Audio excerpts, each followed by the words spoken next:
so you just talked about how you birthed this film, you birthed this child, Yeah. and let's get into that. So you also teach now. I believe you're teaching at a university. Is that correct? Yes, yes, that's correct. I just started this semester. I'm very excited about it. It was an exciting opportunity that one of my filmmaker colleagues invited me to, and I just kind of jumped on the opportunity. And University of the Arts is just a wonderful place. I'm really learning a lot about it, getting to know the faculty and the students, and the overall vibe there is just so artistic. I mean, I don't know, it sounds cheesy to say, but like everybody there is like me. They're artsy, like whether it's the dancers or the filmmakers or like, whatever it is, they're just the musicians, and it's sometimes being there and brought back to my high school because that's what my high school experience was like. I kind of went to like a fame high school, like where like That's where I went. I yeah, went oh, to the did you? same school. So So you yeah, know what I'm talking about. Like it I wasn't like do. this thing where, guys were walking around with Letterman jackets and the football team and this, that, and the third. Like we didn't have that at my school. Like all the kids were like, theater nerds and dancers and like bun heads and Yeah, like we that had was one art fun. student that used garbage bags to walk through the cafeteria and show his designs of his fashion that he was drawing, like wanted to make, hoping that, some student would be like, I'll pay for you to make me an outfit, which I don't think happened that often, but still, he was doing it. He was doing it. So I want to talk to you though, like, okay, you're juggling a lot though, right? You Mhm. have a life.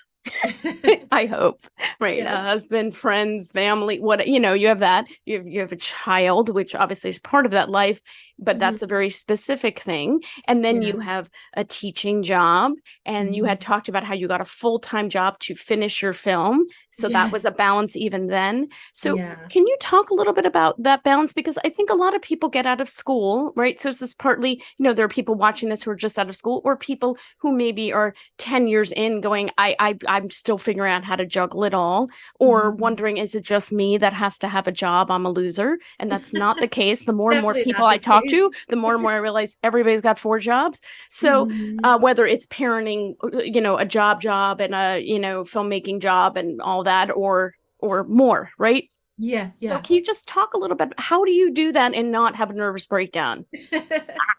Yeah, I'm really glad that you're talking about this. And yeah, definitely not just you. Like everybody goes through that, The reality is that, like, most of us are not going to have like these overnight successes where like you immediately are financially, I guess, solvent as an artist alone. A lot of us have several different jobs that we're juggling. A lot of us, still struggle to sort of make the numbers work.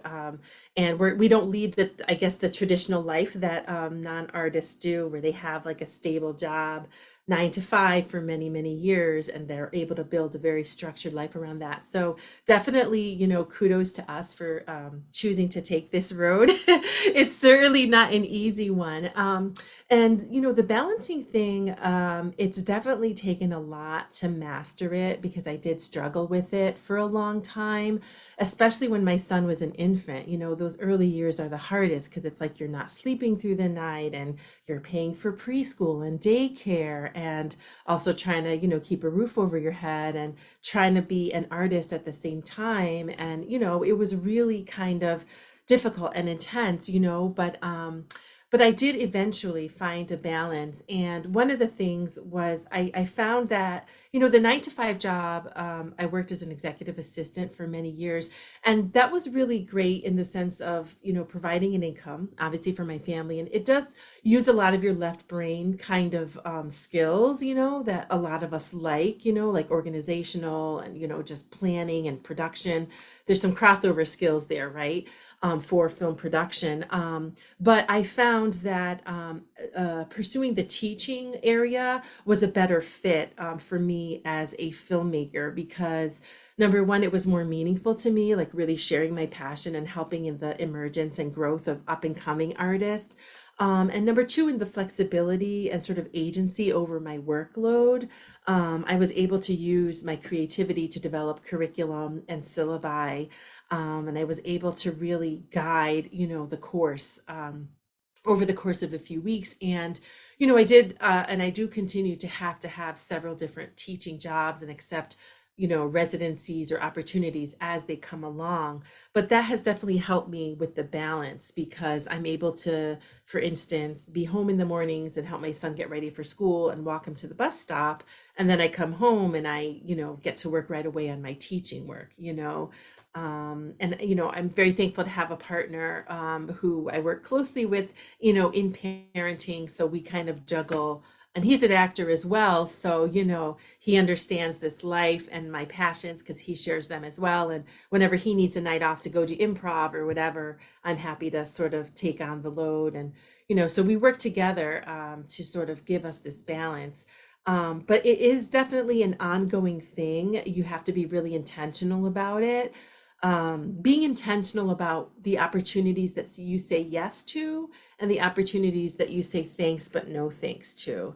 And that's another really crucial lesson that I've learned along the way. I think when I was first starting out, I was somewhat of a people pleaser, like always wanting to say yes and afraid of letting someone down or offending them or hurting their feelings. And in the end, I always paid the price, because I was stretched and, I was not grounded. So it's definitely an ongoing thing to find that balance. But I feel like in the past year or so, I've gotten closer to finding that balance. So, But it is quite a difficult thing to say no, because I think artists seem to go one of two ways. There's the what I call the selfish artist, who's like, it's all about me. And we've all run into this, people. So I'm not saying we're all selfless, but I think most of us we're underdogs in many ways. yeah, And so we're like, we don't want to say no to the other underdog. Like, let's band yeah, together, underdogs. And it's like, well, right, yeah, right. but you can only do so much. And it Yeah, is picking and choosing, and it's a mhm, difficult path, for right. sure, to figure out. But it's great that you're figuring it out. And I do think the longer you go in life, sadly, I sound like an old person. When you're older, you'll understand. But you go along and you learn these things, and you learn. A friend of mine said to me, Sherry, when you start feeling like the answer is no, even if you've already said yes, it's okay to say, I actually can't do this. I'm not going to take any of your money, if there was money, which Yeah. probably there's not. And I'm Right. going to help you find someone else. I'll put the word out. I'll help you get like, it's okay to realize you made a mistake early on. When you're Mhm. way in, sometimes it's just better to suck it up, but learn for next And time. finish it, right? Yeah, finish it. So what are you working on now? Like, what projects are you working on? Are you more focused, like, just getting the teaching going and with the new university, and then you're going to come back? Like, how are you handling that? Yeah, so thanks for asking.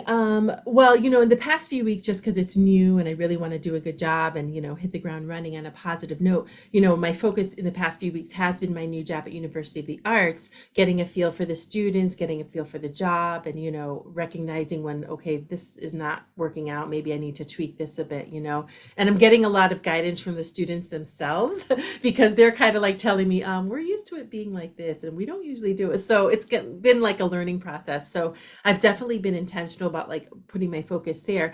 At the same time, I do have a small production company with my husband and my sister, and we do theater and film production. So this fall we are doing a small theatrical tour at local libraries and community organizations for Hispanic Heritage Month. So I've been rehearsing at night for that. And then we are trying to get some more film projects off the ground, specifically one that we had shot a proof of concept sort of piece last year for when we got the grant from the City Arts Corps. I'm really interested in exploring the life of this woman whose name was Pura Belpre. She was a Puerto Rican librarian and puppeteer who was very influential in the Puerto Rican community many years ago. And so she used puppets to reach students who had just come here who didn't speak any English and were like sort of, taken aback in this cold, big place, having come straight from the island. So, she just really has a really beautiful story. And I've really been fascinated with it for a long time and just trying to find a creative way to bring her story to life. And I think that puppets visually are very interesting to use. And so that combined with, the COVID pandemic and how it affected all of us so deeply, particularly children, having lost access to the school safety network and having witnessed suffering all around them, and children don't always have the words or the tools to express themselves, so even though they may be feeling some strong feelings inside, they don't always have the tools to express themselves. So I'm really interested in exploring this idea of puppetry reaching the students and giving them the space to process and express those feelings as a step towards healing.